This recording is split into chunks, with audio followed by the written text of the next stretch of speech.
विशेषतः असं लक्षात आलं की साधारणपणे आपल्या ज्या जिल्हा सहकारी बँका आहेत आणि ग्रामीण बँक या मिळून 67% शेतकऱ्यांना कर्ज दिलं जातं आणि राष्ट्रीयकृत बँका या 26% शेतकऱ्यांना फक्त कर्ज देतात.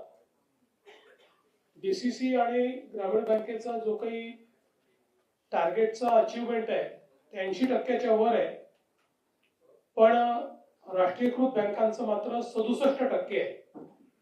त्यामुळे आज अतिशय कडक शब्दामध्ये राष्ट्रीयकृत बँकांना हे सांगण्यात आलेलं आहे की त्यांनी 80%च्या वर टार्गेट पूर्ण केलं पाहिजे. दुसरं त्यांना हे सांगण्यात आलेलं आहे की सिबिल ची मागणी कुठल्याही बँकेने करू नये.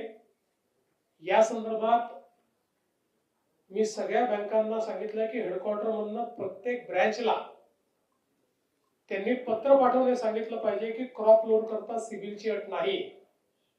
आरबीआयचेही अधिकारी होते, त्यांनी देखील त्याला पुष्टी दिलेली आहे आणि सिबिल करता कुठल्याही शेतकऱ्याची अडवणूक करायची नाही या संदर्भात आज आदेश आपण काढलेले आहेत.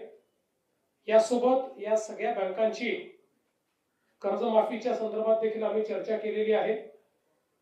जी काही आपल्याला कर्जमाफी करायची आहे त्या संदर्भात जुन्या अकाउंट्सवर जो काही त्यांनी हेअरकट घ्यायचा असतो त्या संदर्भात आणि एकूण त्याचं कर्जमाफीची माहिती ही कुठल्या फॉर्मॅटमध्ये त्यांनी द्यायची, कुठल्या फॉर्मॅटमध्ये आम्ही ती करायची या संदर्भातले एक डिस्कशन आज झालेलं आहे.